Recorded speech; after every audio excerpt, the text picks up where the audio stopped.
caminhando dentro daquela aventura de estudar, de me apropriar do meu conhecimento, me apropriar da minha formação, do meu espaço, do meu consultório, de olhar para mim, as meninas crescidas, elas também estudando, batalhando, vendo meu exemplo ali, correndo atrás das coisas.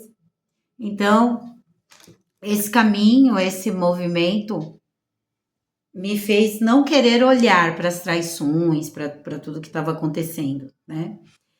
E aí, dentro daquele caminho, eu me vejo olhando apenas mesmo para a minha profissão, para o meu processo, para o meu conhecimento, para o meu trabalho de ajudar pessoas, e fui cada vez melhorando também, me desenvolvendo dentro da minha autocura, tanto que hoje aquelas 19 medicações do passado se transformaram em apenas insulina humana, 3 doses ao dia.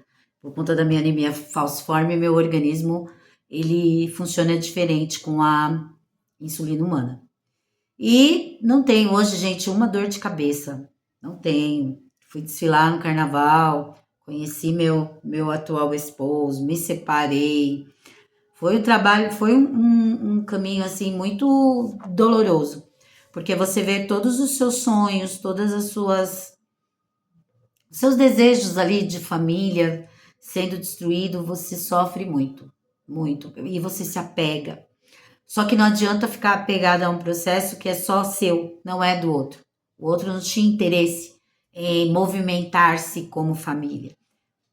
E eu não conseguia mais viver com ele nas condições que ele estava me oferecendo, que era das traições, as mulheres ligando, era nunca ter dinheiro, era mentiras, porque ele pegava o dinheiro que seria usado para a família e colocava lá onde ele queria, né? Na vida boêmia, aquele caminhoneiro fora, ele atuava.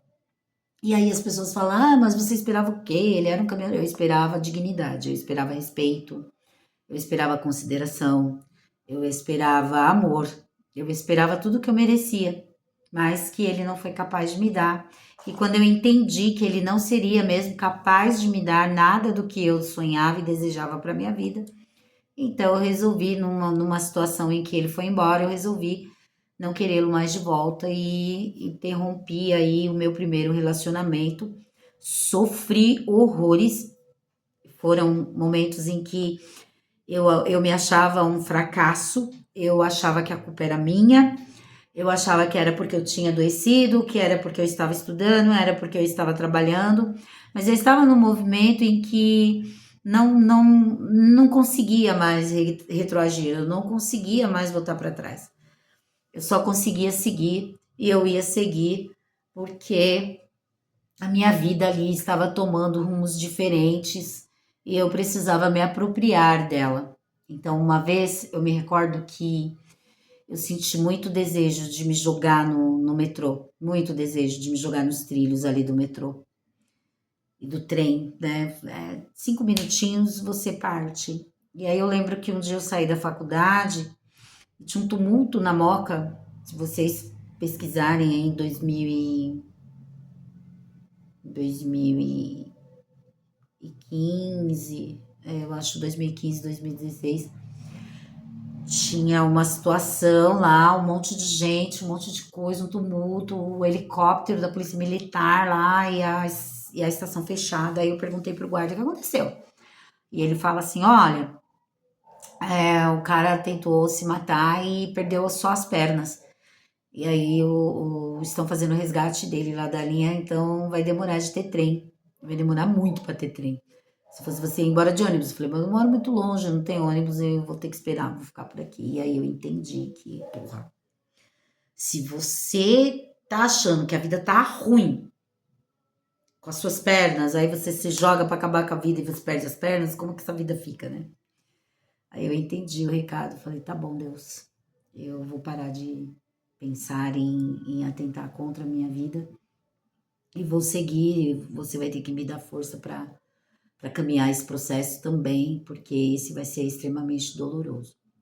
E aí, infelizmente ou felizmente, eu realmente não consigo mais voltar para o meu ex-marido, ele ameaça me matar, ameaça dar tiro, ameaça bater, ameaça um monte de coisa. E eu olhei pra cara dele e simplesmente falei: não dá, não aguento, não consigo. Pode fazer o que você quiser, pode me matar, pode.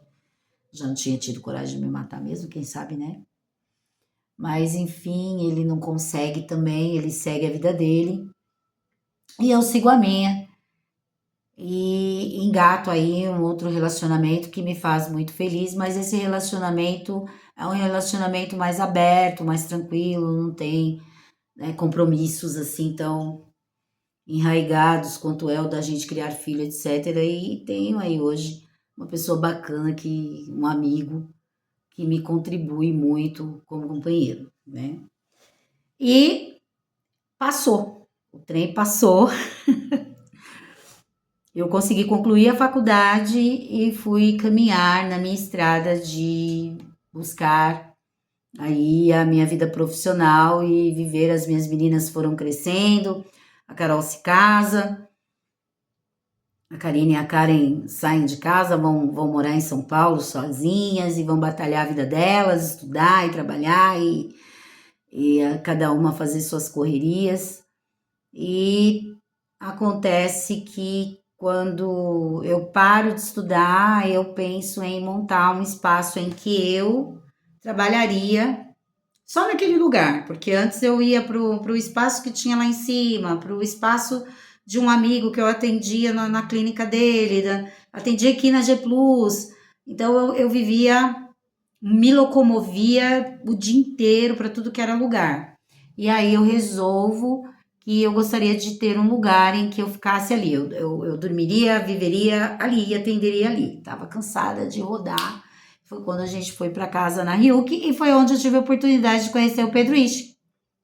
E ali o Pedro, né, foi conversar comigo, pedir voto naquele dia lá, tal. Falei para ele das minhas habilidades com as oficinas, porque aí eu saí da Guadalupe, eu parei as oficinas, eu fui investir no meu estudo, no meu consultório, porque aí mudou gestão também, mudou todo o projeto, não teria mais como continuar naquele trabalho. E o Pedro me propõe de fazer parte da equipe dele, fazer ali um trabalho nas, nas unidades de saúde, nas UBS com erva medicinal. No fim, acabou que eu não consigo encontrar o Pedro, eu não consigo falar com o Pedro, eu também não tive paciência para ir atrás, ele também não veio e a gente se desencontra. E não, no fim não fizemos porque as unidades hoje não têm esse trabalho, né? E ele seguiu e eu segui também. E infelizmente ali, depois desse ensejo, todo esse papo, essa conversa toda, o meu genro falece, a vida fica de novo muito difícil, porque eu tenho que apoiar minha filha dentro desse caminho e tenho que desmanchar o meu espaço, deixar apenas uma sala para atender, até ela desenvolver o processo dela, caminhar com as pernas dela. Isso foi mais um tempo. E aí, de novo, eu me reconstruo, refaço o consultório e vem a pandemia.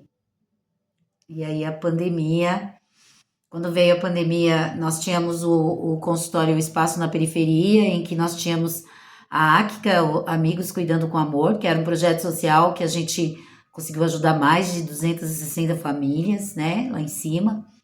Fiz parcerias com a prefeitura. Não, fiz parceria na rede privada, dessa época aí. Essa época eu fiz parceria com a Hahnemann, com a Elza Prado, as alunas da Elza Prado iam lá atender, a Hahnemann fornecia o floral, tinha o Tomás Casemiro que ia para lá fazer quiropraxia, eu atuava com a naturologia, com a massagem, com o aurículo, com o que as pessoas precisassem ali, dentro dos meus conhecimentos, e assinei o estágio dessas meninas, então nós trabalhamos ali 3 anos com a ACCA, fazendo esse trabalho voluntário de atendimento às pessoas com as terapias integrativas.